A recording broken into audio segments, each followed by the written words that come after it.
오늘 하나님께서 우리에게 주시는 말씀은 신약성경 베드로전서 4장 7절부터 11절까지 말씀입니다. 베드로전서 4장 7절부터 11절까지 말씀을 함께 합독으로 함께 말씀을 봉독하겠습니다. 4장 7절부터 11절까지 함께 읽겠습니다. 시작. 만물의 마지막이 가까웠으니 그러므로 너희는 정신을 차리고 근신하여 기도하라. 무엇보다도 뜨겁게 서로 사랑할지니 사랑은 허다한 죄를 덮느니라. 서로 대접하기를 원망 없이 하고 각각 은사를 받은 대로 하나님의 여러 가지 은혜를 받은 선한 청지기 같이 서로 봉사하라. 만일 누가 말하려면 하나님의 말씀을 하는 것 같이 하고 누가 봉사하려면 하나님이 공급하시는 힘으로 하는 것 같이 하라. 이는 범사에 예수 그리스도로 말미암아 하나님이 영광을 받으시게 하려 함이니 그에게 영광과 권능이 세세 무궁하도록 있느니라. 아멘.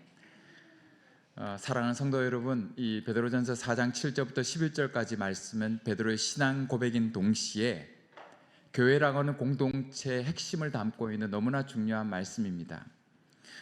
베드로전서 4장에 나와 있는 이 말씀은 베드로 사도가 자기 인생을 정리하면서 개인과 교회 공동체에 주시는 정말로 중요한 말씀을 이 말씀에 담아서 기록해 놓았습니다. 오늘 이 말씀을 통해서 베드로는 우리에게 주고자 하는 그 말씀의 핵심은 자기의 경험과 관련이 있습니다. 자기의 인생과 관련이 있고요.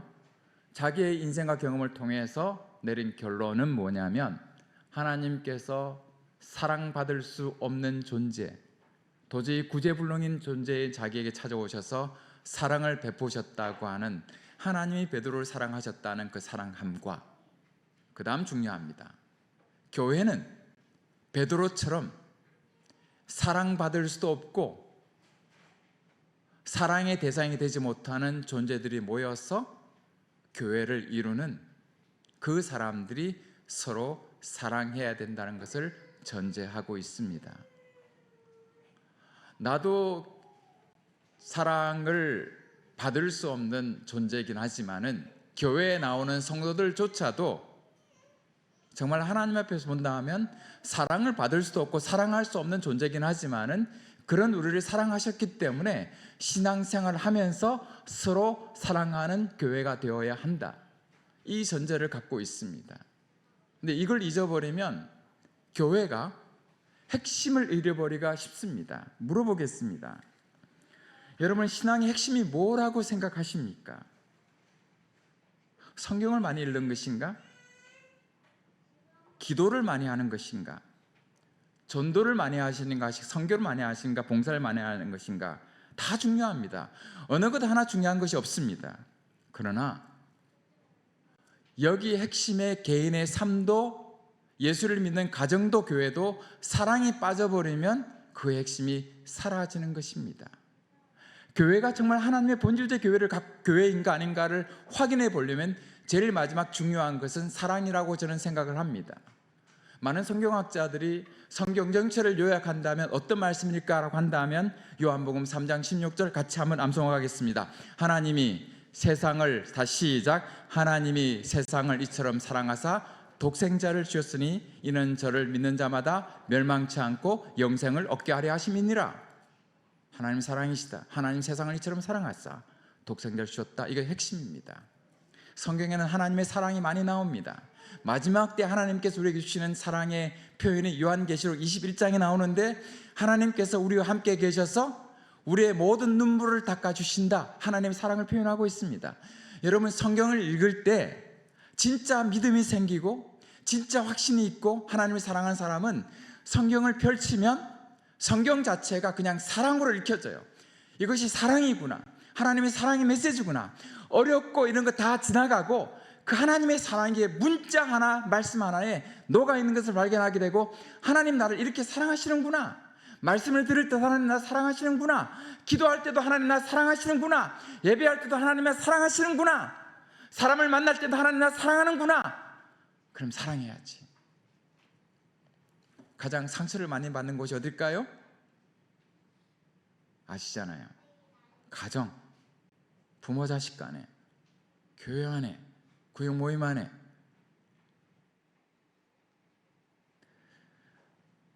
일본 기독교의 가장 위대한 인물을 꼽으라고 한다면 우찌마라 관조와 가가와 도요이코라고 하는 분이십니다.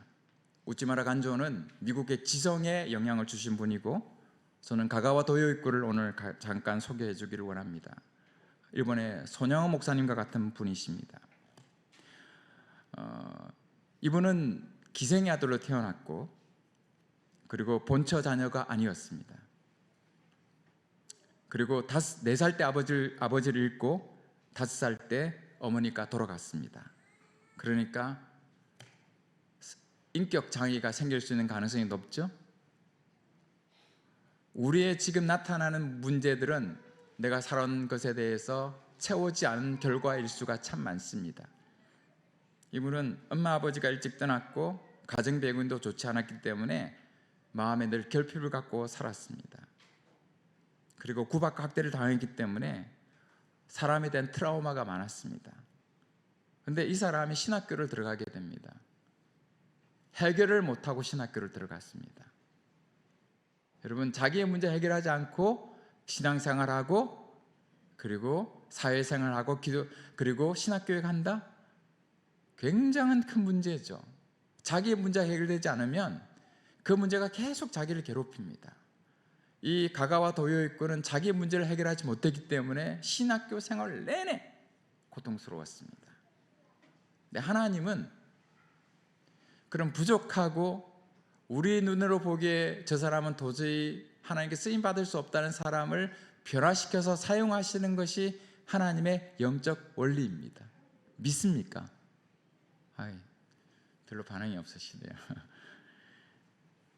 그런데 이분이 어떤 분을 만나게 되는데, 나가오 마키라고 하는 일본 목사님이 계신데 개척을 하셨습니다.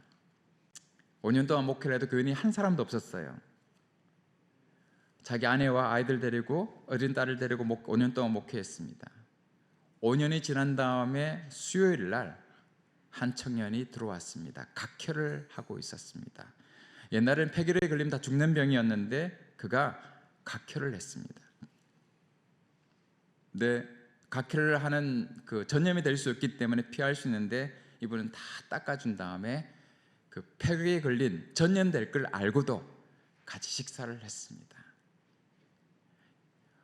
이 자리가 일본 기독교의 새로운 역사를 쓰는 하나의 역사적 현장이 되었습니다. 한번 따라 하실까요? 교회는 이런 곳이다. 여러분, 화려하고 찬양이 있고 유창한 설교가 있지 않아도 하나님의 역사는 보잘것없는 곳에서 역사가 시작됩니다. 왜 그렇습니까? 아브라함 부르실 때도 갈대아 우른 아브라함에게 너는 본토 친척 아비 집을 떠나서 가라 그랬을 때 갔습니다. 초라한 시작이었습니다. 모세가 40년 동안 처박혀서 아무것도 할 수 없는 할아버지가 되었을 때 떨기나무 앞에서 내 백성을 구하기 애굽으로 가라. 그게 초라한 출발이었지만 위대한 역사였습니다. 그 위대한 역사를 이룰 줄 어떻게 알았겠습니까? 거기서 부모에 대한 결핍, 트라우마가 치유가 되면서 하나님의 사랑을 만나게 됩니다. 뜨거워졌습니다. 행복해졌습니다. 자기 모든 문제가 씻겨나가기 시작했습니다. 하나님의 사랑은 강력한 것입니다. 하나님의 사랑은 우리 인생을 바꿉니다. 하나님의 사랑은 모든 걸 치유합니다. 하나님의 사랑은 우리를 겸손하게 만듭니다. 하나님의 사랑은 풍성하게 만듭니다. 하나님의 사랑은 새롭게 만듭니다. 하나님의 사랑은 우리로 하여금 사랑의 사람이 되게 합니다. 이때부터 사람이 바뀌었습니다. 한 사람의 목사님의 닦아줌을 통해서. 그리고 그는 그때 결정합니다. 빈민을 위해 살아야 되겠다. 이분이 얼마나 유명하냐면, 빈민 사역을 하는데, 여러분 식사하셨으니까 조금 힘든 얘기 좀 하겠습니다. 빈민들은 변을 잘 못 봅니다. 음식 자체를 먹으면 배변을 볼 수 없습니다. 딱딱합니다. 이분의 유명한 일화는 모든 빈민들의 변을 보지 못하는 사람에게 입으로 변을 핥아서 닦아서 변을 보도록 했습니다. 어떤 기자가 물었습니다. 어떻게 할 수 있었습니까? 저는 배운 대로 합니다. 제가 만난 목사님은 제가 토해낸 폐결핵 덩어리를 닦아주셨습니다. 그분이 제게 해주신 것에 비하면 이 정도는 아무것도 아닙니다. 제가 우리 김준일 목사님 참 좋아하는데요, 제가 좋아하고 관계가 맺어진 계기가 있습니다. 오늘 처음으로 얘기하려고 하는데, 2000년 7월 달에 서든에 박사과정 갔을 때, 그때는 김 목사님을 잘 몰랐습니다. 그냥 칼빈 신학교 동문이라는 것만 알고 있었고 인사했습니다. 제가 이사하던 날 그 학생 아파트가 이렇게 옛날 한 80년대 아파트인데, 그 창문이 이렇게 위에서 올려서 내리는 건데, 이사하는 날 누가 야구 방망이로 이렇게 여기 고장 난 걸 이렇게 고정시켜 난 걸 제가 모르고 이렇게 빼다가 창문이 떨어져서 이 가운데 손가락이 완전히 박살이 났습니다. 그래서 수술을 받게 됐습니다. 7시간 수술을 받게 되는데, 그때 김준영 목사님이 저를 데리고 병원에 가서 6시간 동안, 여러분 유학생활 내내 진짜 시간 내는 건 정말 힘듭니다. 근데 저를 차를 데리고 가서 6시간 동안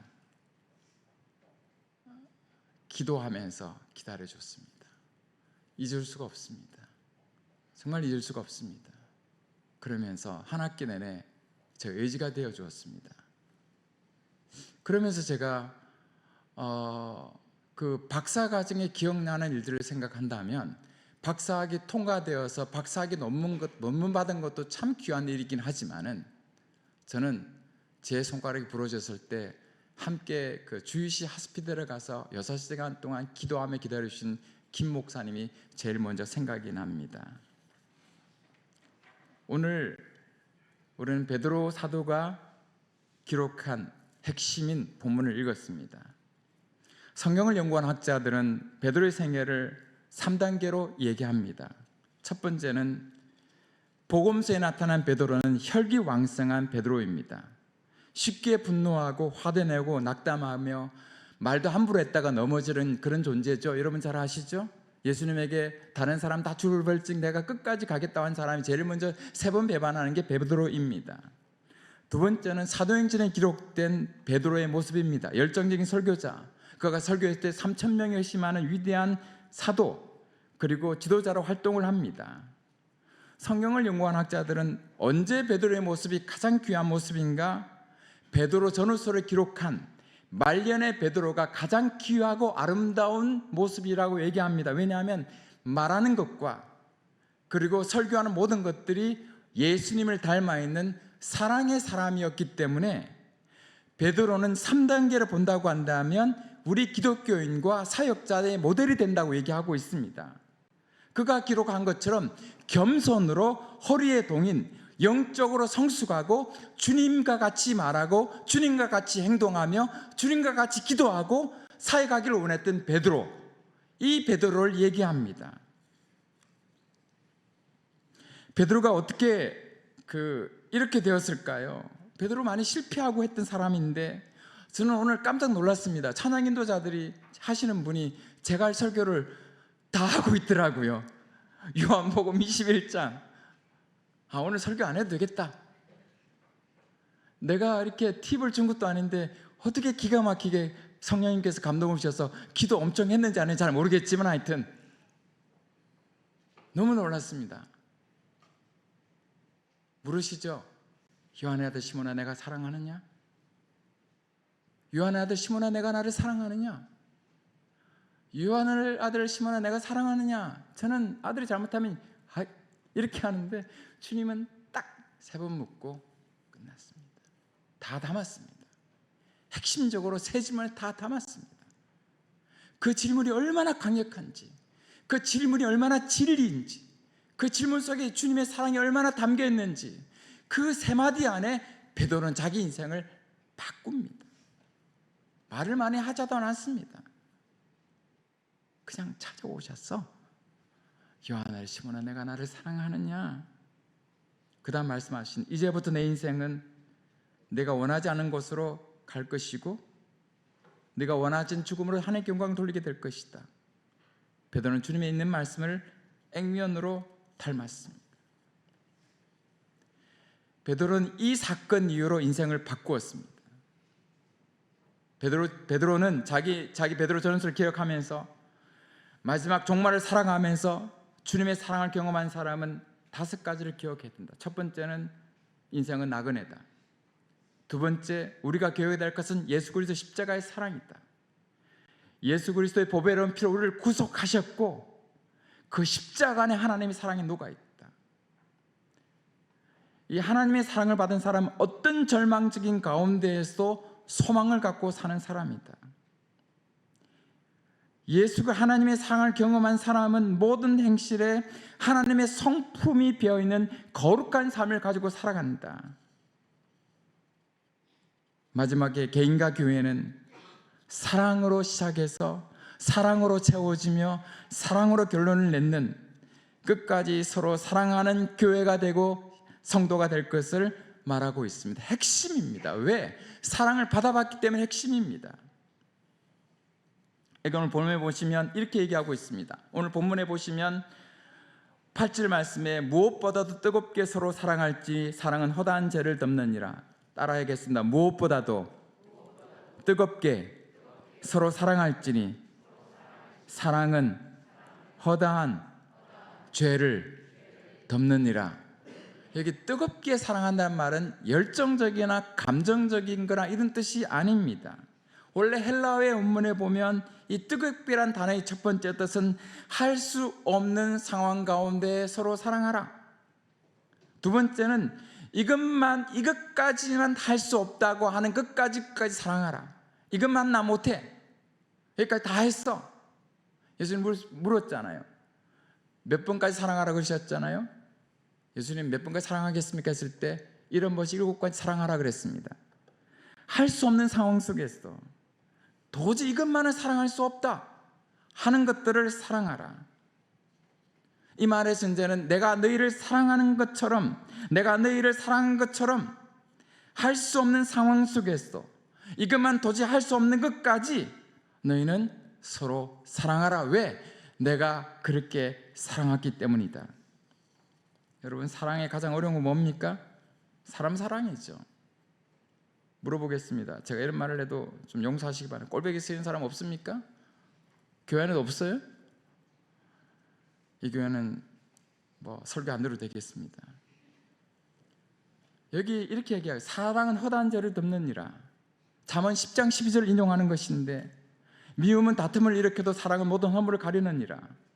이 덮는다는 표현은 뭐냐면 제사 드릴 때 우리가 희생 제물을 드릴 때 피가 모든 죄를 덮듯이 모든 죄를 덮어주신 하나님의 사랑을 얘기합니다. 사랑은 뭐냐? 하나님께서 모든 허물을 덮어주시고 구약의 이스라엘 백성들이 허물을 가지고 나아갔을 때 짐승의 피를 가지고 다 짐승을 잡은 다음에 피를 덮어주듯이 모든 걸 덮어준다. 기독교는 모든 걸 덮지 않을 것이 하나도 없다. 왜? 하나님이 모든 것을 덮어주시기 때문입니다.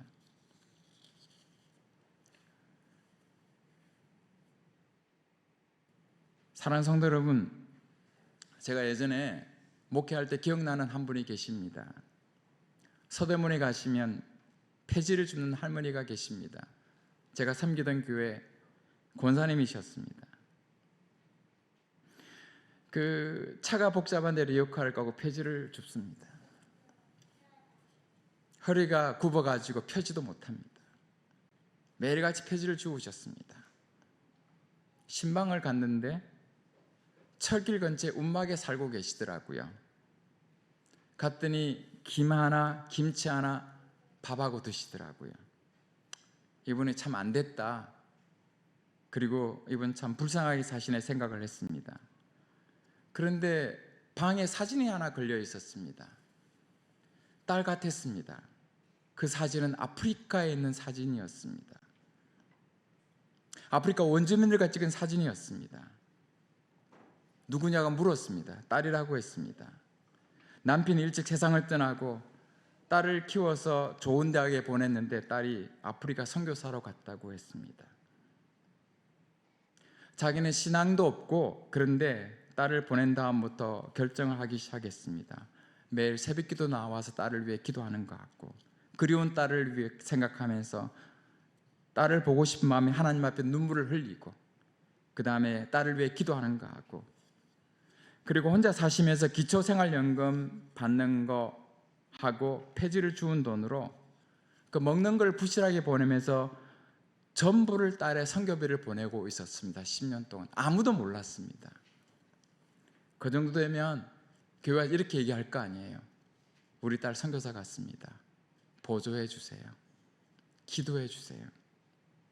이분은 단기 선교도 갔다 온 적도 없고 선교 선자도 없고 선교 훈련 받은 적도 없고 교회에다가 선교 청원한 것도 모르고 그냥 딸과 생이별한 다음에 혼자서 정말 죽을 고생하며 딸을 키워냈는데, 그는 최소한의 먹고 살 수 있는 금액 외에는 계속 폐지를 주우면서 모든 돈을 딸에게 송금하고 있었습니다. 그리고 새벽마다 울었습니다. 하나님, 딸 너무 보고 싶습니다. 우리 딸을 지켜주시고 마지막까지 사명을 다할 수 있도록 하나님 도와달라고. 저는 이 할머니 권사님이 위대한 선교사라고 생각합니다. 왜? 자기를 전부를 드렸기 때문에. 딸을 사랑하는 마음과 동시에 하나님을 사랑하는 마음 때문에 신방한 다음에 감동을 받고 살아왔습니다. 언제부터인지 오늘날의 교회의 문제를 본다고 한다면 예수를 편하게 믿고자 하는 경향이 누룩처럼 퍼져 있습니다. 불편하고 불편한 환경, 불편한 사람, 불편한 것들을 우리 참아내지 못하는 우리는 이 시기를 보내고 있습니다. 힘들게 믿으려고 하지 않습니다. 힘들게 말씀을 드리려고 하지 않습니다. 예배 시간이 10분만 늘어나도 우리는 힘들어합니다. 10분만 지나면 그 다음 스케줄에 대한 불편함을 느낍니다. 사람과 관계는 형성되어 있지만은 진정으로 사랑하며 희생하려고 하는 마음 자체를 힘듭니다. 사랑하는 성도 여러분, 사랑과 섬김은 상호적인 것입니다. 교인 가운데 섬김을 받는 사람과 섬김을 받는 사람, 사랑을 주는 사람과 사랑을 받는 사람의 구분은 있을 수 없다고 저는 생각합니다. 약하다고 해서 사랑을 받을 뿐만 아니라 강하다고 해서 사랑을 줘야 되는 것은 아닙니다. 초신자라고 해서 사랑을 받아야 되고 오래되고 직분이 있다 그래서 사랑을 줘야 되는 것은 아닙니다. 서로 간에 상호 보완적입니다. 초신자도 사랑을 주고받고 오래된 분도 사랑을 주고받아야 합니다. 일방적으로 줄 수 있는 분은 하나님밖에 없습니다. 사랑은 주고받아야 합니다. 받아야 합니다.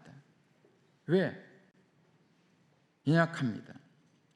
교회는 누구는 섬기는 사람이고 누구는 봉사할 사람이고 누구는 섬김을 받을 사람이고 사랑을 받을 사람, 우리는 나누는 경향이 있습니다. 이건 성경의 원리가 아니라고 저는 생각합니다. 주님은 모든 사람이 섬기는 자 되기를 원하셨습니다.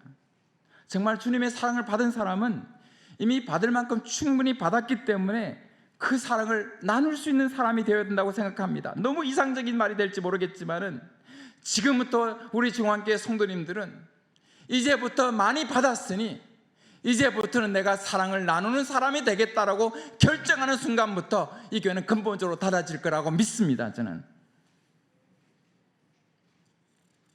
오늘 베드로 사도는 얘기합니다. 어떻게 섬기고 사랑해야 될 것인가. 베드로 사도는 각각 받은 은혜와 은사가 다 주셨다고 얘기하고 있습니다. 모든 사람에게 하나님께서는 넘치는 은혜와 사랑을 주셨고 넘치는 은사를 다 주셨다. 우리가 발견하지 못할 뿐이지 다 주셨다. 저는 교회는 최고의 능력을 가진 사람들이 최선의 노력으로 최고의 결과를 만드는 교회가 아니라고, 이건 회사라고 생각합니다. 교회는 효율이 아닙니다. 교회는 능력이 아닙니다. 교회는 사랑입니다.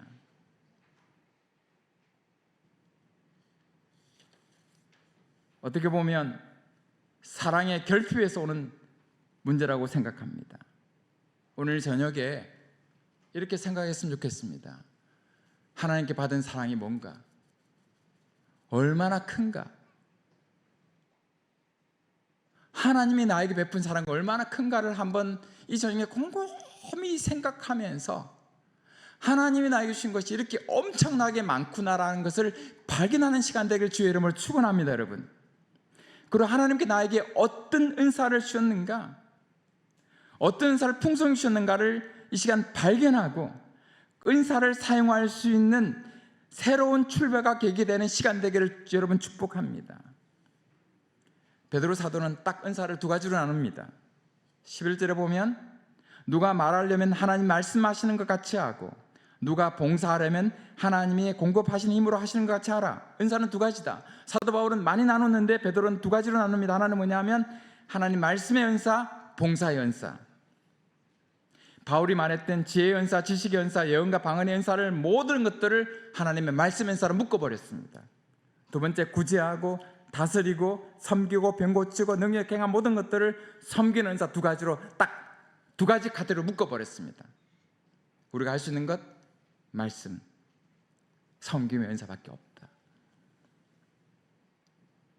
사랑하는 성도 여러분, 오늘 베드로 사도는 여기 사랑을 얘기할 때 아가페의 사랑을 얘기합니다. 한번 따라 하실까요? 아가페의 사랑은 수고와 고통과 아픔을 동반하는 사랑이다.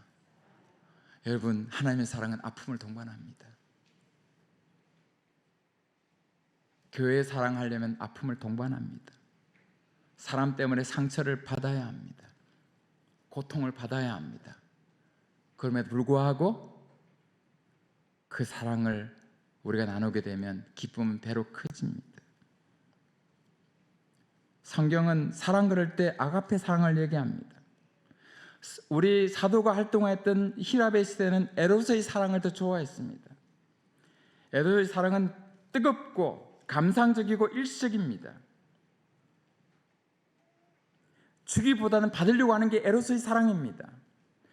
아가페의 사랑은 수고와 희생입니다. 사랑하면 수고와 희생이 따라간다. 희생이 왜 안 되느냐? 관계가 틀어졌기 때문입니다. 좋으면 주는데 틀어지면 안 줍니다. 마음이 다칩니다. 교회와도 멀찍이 않습니다.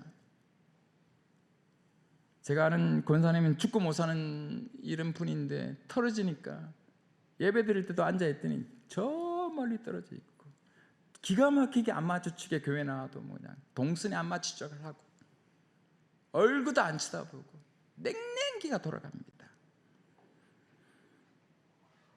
성도 여러분, 사랑의 수고란 미움의 갈등이나 어려움이나 고통이 없는 가운데 하는 사랑이 아니라 미워하고 고통스럽고 악평하고 뒷담화해도 사랑하는 것이 아가페 사랑입니다.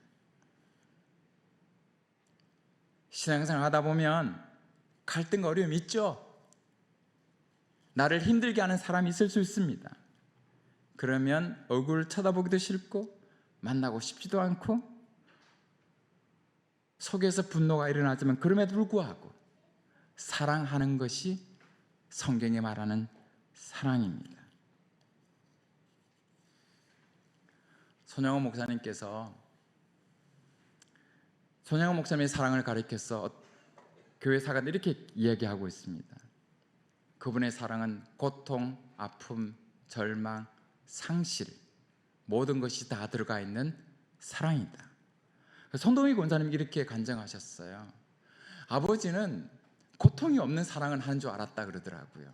그런데 동인 동순이가 죽은 다음에 새벽에 피 묻은 아들의 옷을 가지고 새벽에 동이나 동시나 이렇게 울면서 하나님 앞에 죽어간 아들을 생각하면서 끊임없이 울면서 통곡하던 아버지가 자기 아버지라고 얘기했습니다. 이것이 정말 기독교의 사랑이라고 생각합니다. 그분은 사랑의 원자탄이라고 말하지만은, 그분은 사랑의 귀한 사도라고 말하지만은, 그분의 사랑은 마음이 찢겨가고 고통스럽고 아파하는 사랑이고, 하나님의 사랑도 하나밖에 없는 독생자를 십자가에 찢겨 죽기까지 사랑한 고통이 동반하는 사랑입니다.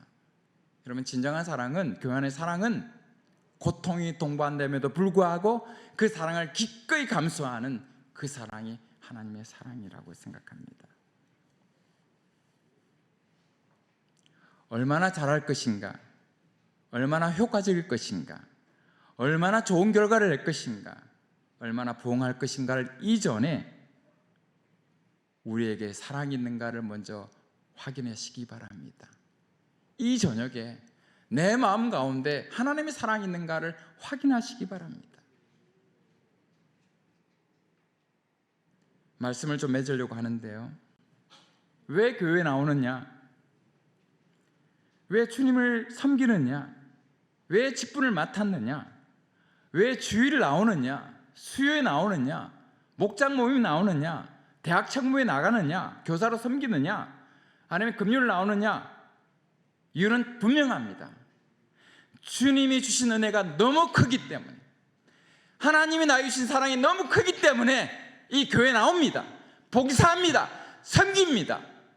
두 번째, 이 사랑을 통해 하나님의 사랑을 어떻게 표현하기를 원하느냐고 한다면, 나의 섬김과 사랑을 통해서 하나님께 영광을 드리고 성도들에게 하나님 주신 사랑을 조금이라도 더 표현하고 싶다고. 어떻게 사랑할 것인가? 간단하죠. 주님이 사랑하신 그대로 사랑하겠습니다.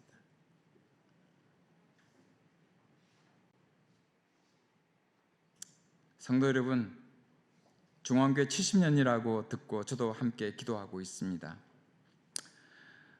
지난 주간에는 부흥회도 해서 은혜를 받은 줄로 알고 있습니다.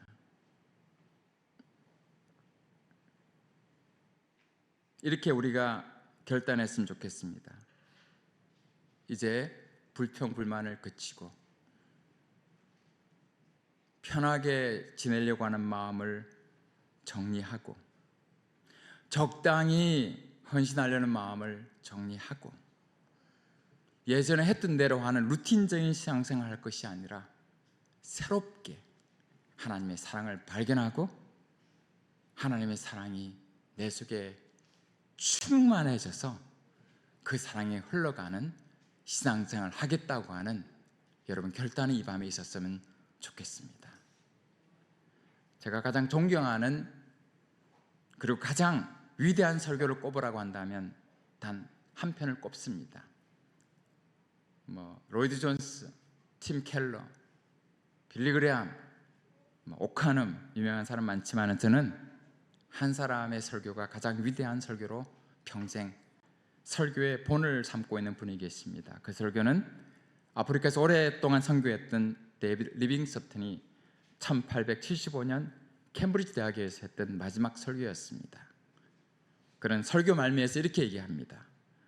사람들은 제 자신이 아프리카에서 보여준 희생에 관해서 많은 말을 합니다. 하지만 다 갚을 수 없는 엄청난 은혜를 받은 사람이 아주 조금 갚는다고 해서 희생이라고 말할 수 있겠습니까? 그것은 희생이 아닙니다. 하나님이 저에게 주신 특권일 뿐입니다. 장차 우리에게 나타날 영광에 비교해 보면 이 모든 것은 아무것도 아닙니다. 나는 희생을 한 적이 단 한 번도 없습니다. 그리고 그는 아프리카 선교사를 끝난 다음에 행방불명 되었습니다. 지금까지. 저는 이 설교가 왜 위대한 설교라고 한다면, 그는 하나님 앞에 단 불평불만 없이 하나님의 사랑을 사랑한 대로 살다가 갔고, 이 설교는 그의 삶과 일치하기 때문입니다. 교회가 사랑의 문제가 생기는 통로를 보면 말에 있다고 생각합니다. 말 때문에 모든 사랑이 다 깨져나가는 경우를 많이 봅니다. 사랑하려면 말에 절제하십시오. 말에 사랑을 담으십시오. 고통스럽더라도 말에 사랑을 담으십시오. 여러분 행동 가운데 고통스럽더라도 사랑을 담으십시오. 고통스러우면 기도하십시오. 주님, 나에게 주님의 사랑을 허락해 달라고. 중앙교회가 70년 동안 주신 은혜를 생각하면서 앞으로 사랑으로 충만한 교회로 주님의 사랑이 역사하는 교회, 가정, 개인, 구역, 예배가 되기를 주의 이름으로 축복합니다. 한번 저를 따라 하실까요? 주님, 사랑합니다. 좀 더 크게 하실 수 있죠? 네. 자, 주님, 사랑합니다. 주님, 감사합니다. 주님, 나는 한 것이 아무것도 없습니다. 자, 그 다음에 중요합니다. 주님, 사고 치지 않도록 좀 도와주세요. 자, 다시 한번 주님, 사랑합니다. 우리 한번 찬양하실까요? 주님 사랑해요. 예, 우리 어쨌든 찬양 같이 하십시다. 오늘 메시지 단순합니다. 그렇죠? 네, 주님 사랑해요 찬양하시면서 고백 한번 하겠습니다.